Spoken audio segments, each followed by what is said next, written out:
Everyone deserves a bedtime story. Some of them just don't end the way you'd hope. I'm your host here at Dead Air Radio, and tonight I want to tell you about a love story. Two scientists, married, working side by side in the same lab for years.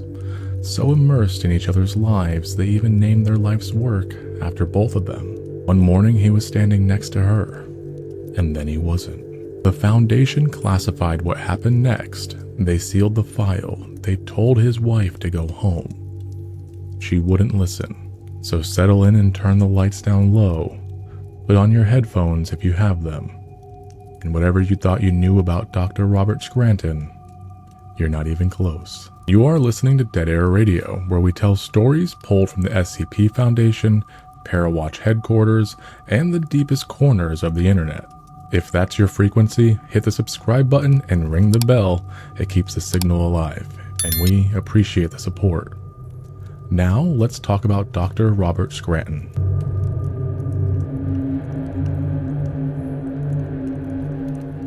We are at Site 120 on January 2nd, and the year is 2000.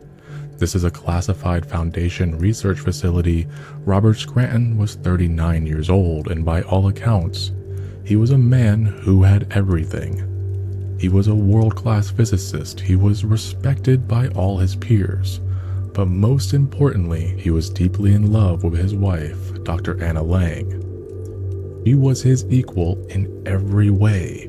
They didn't just share a home, they shared a lab. They were the Foundation's dream team, while other researchers were containing monsters and locking down artifacts. Robert and Anna were working on something much more fundamental. They were working on the fabric of reality itself. Their device was coined the Lang-Scranton Stabilizer. Named after both of them, the idea of it was simple. If a reality-bending anomaly started to tear a hole in our world, this machine would act like a lead anchor and hold our dimensions in place. On the morning of January 2nd, the first working day of the new year, of the new millennium, the mood in the Reality Lab A was light. They were running a routine test on a new prototype. Robert was standing by the primary unit, coffee in hand, checking the calibration. Anna was across the room at the main console, laughing at a joke that Robert had just made about their upcoming vacation. And then at exactly 10:45 a.m., the world tilted. It wasn't a massive earthquake, just a 4.1 magnitude tremor. In a normal building, a few pictures might fall off the wall. It wasn't anything to be worried about, but in a room full of active reality stabilizing equipment, it was a catastrophe. The vibration caused a misalignment in the primary stabilizer. In a fraction of a second, the energy anchoring reality folded in on itself. There was this sound that Anna would later describe as a wet bedsheet being ripped in half by something enormous, a strobing flash of white light that scorched the retinas of everyone in that room. And then there was silence. When the smoke cleared, Anna scrambled to her feet, heart pounding and screaming for Robert. But the lab was empty. His coffee mug was on the floor, shattered, and the liquid was still steaming on the tile. There was no blood, no struggle, and no body. Robert Scranton had simply been erased from the room. To understand exactly where Robert went, we have to talk a little bit about physics. The Foundation eventually gave this place a designation, SCP-3001, the Red Reality. Think of our universe like a bridge. Point A on one side, point B on the other. Usually when you cross that bridge, you travel from one to the other, but Robert never made it to point B. He metaphorically fell off the side. He landed in this gap, the space between dimensions, a place that was never intended to hold matter, or light, or life for that matter. When Robert opened his eyes, he thought he was blind initially. He was suspended in this thick black gel-like void. There was no wind and no sound and no true feelings. Not cold, just the total absence of temperature. He reached out with his heart hammering, trying to feel for a wall, a floor, anything of material. But there was nothing here. And then he saw it, a tiny dim crimson glow. The prototype control panel that he had been working on had been pulled into the void with him. That little red indicator light was the only thing in the entire universe that wasn't pitch black. Now here's the physics I need you to understand, because it's what makes everything that comes next so horrifying. In our world, we measure the density of reality in units called humes. Earth runs at about 1.0, and that's normal for our lives. That's what allows you to be solid to exist. The red reality runs at 0.03. So think for a moment about what happens when you put a dry sponge into a puddle of water. The water rushes in and fills the vacuum. Nature naturally hates imbalance. Because Robert was more real than the space around him, the red reality began slowly pulling that reality out of him, dissolving him, pulling his atoms apart so he would match the void. But here's the catch, because the physics of that place didn't work the way ours do. Robert couldn't die. His cells were being taken apart, but his consciousness stayed tethered to what was left of his body. He was truly going to experience every second of evaporating, and there was nothing he could do to stop it. For the first 8 days, Robert didn't say a word. He just wandered around this darkness. He'd walk in one direction for hours and then scream until his throat gave out, then turn around and search for that red light again, his only beacon of reality. On day 8, he finally crawled back to the control panel, and he found the record button and started talking. At first, he sounds like a scientist. He's trying to be brave. Log 1, 2 months, 11 days. I think I figured out where I am. It's a Class C broken entry wormhole. I'm in the basement of reality. But I'm okay. I've got the panel. I've got the light. Anna, if you're hearing this, I'm coming home. I just have to find a way out. But now we know there was no way out. Those months turned into years, and because of the low hume field, time dilated in our world. Months were passing, but for Robert, it felt like decades. To keep from losing his mind, Robert started a ritual. Every time he turned on the recorder, he would recite his anchors, the things that reminded him he was a human being. Name, Robert Scranton. Age 39. Birthday, September 9th, 1961. Favorite color, blue. Favorite song, Living on a Prayer. Wife, Anna. My wife is Anna. She has a mole on her left shoulder. She hates the smell of cilantro. And he would repeat, Anna, Anna, Anna. He's reciting himself to himself, because in a place with no light, no matter, and no reference points, the self starts to drift. The memories blur.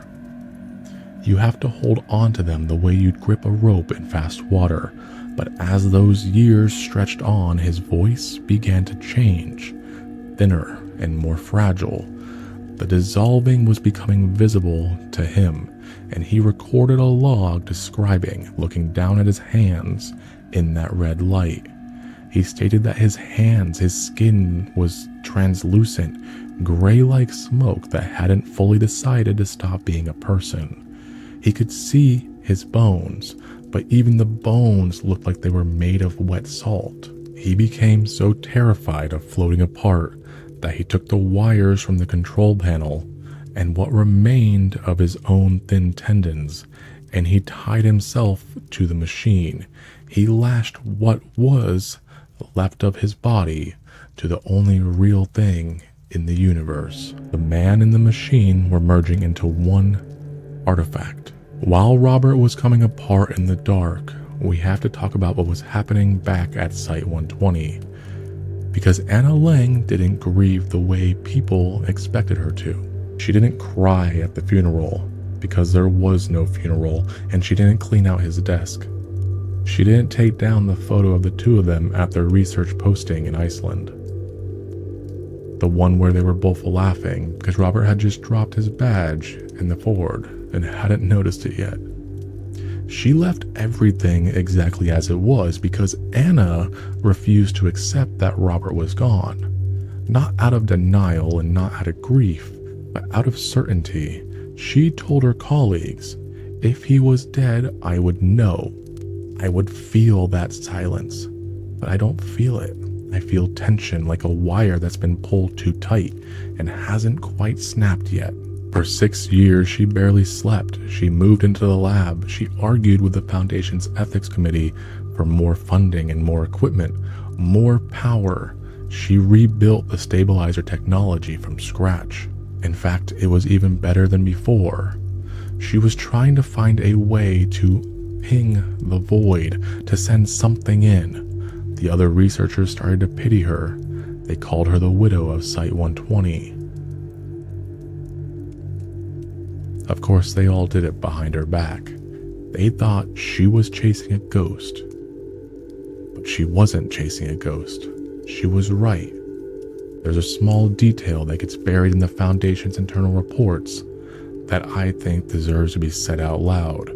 In the years between Robert's disappearance and his return, Anna never took off her wedding ring. She told one colleague that she kept it on because Robert still had his, and she frankly didn't see the logic in one of them stopping. So on December 23rd of 2006, the alarms at Site-120 went off.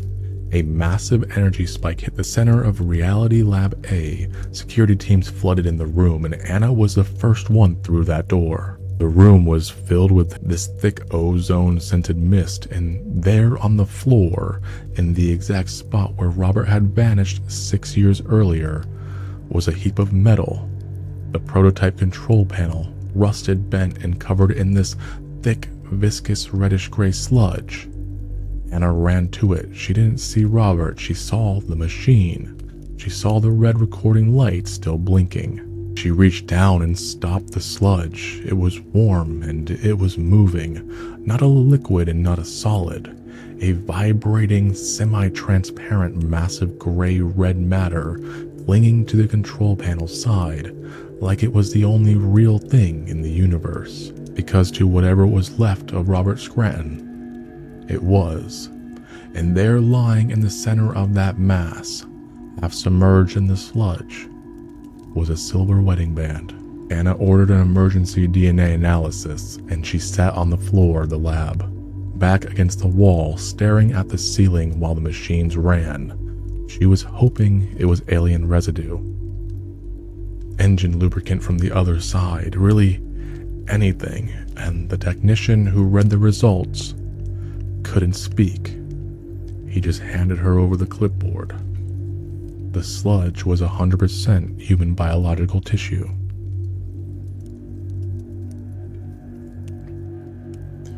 Robert hadn't died in the red reality. He'd spent 30 years being slowly dissolved by it. But because he had tied himself to that panel, because he had refused to let go, the machine brought back everything that remained. He hadn't returned with the panel. He was the panel. As Anna sat there, the control panel's internal speaker cracked to life. It played the final log. It wasn't a voice anymore. It was a wet, rhythmic sound, something that no longer had a throat or teeth or a tongue. But it was a deliberate squelch, squelch, squelch sound. It was Robert. He was trying to say her name. Dr. Robert Scranton was officially declared deceased on December 23rd, 2006. The Foundation entered the remains in a high-security vault. The files on SCP-3001 remain some of the most restricted in their entire database. Anna Lang retired shortly after. They say she never spoke another word for the rest of her life, but there is one final detail that the Foundation keeps off the official record. Every year on January 2nd, the researchers at Site-120 report a strange phenomenon. If you go into the storage wing where the old prototype panel is kept, and you turn off all the lights, you'll see it. A tiny, dim, red LED light blinking in the darkness. Too short, too long. It's the signal Robert and Anna used to send each other across the labs when they were too busy to talk. And it means I'm still here, and I'm still waiting. Sleep well.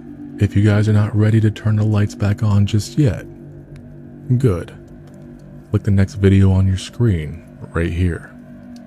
There's another story waiting for you. I'll see you over there.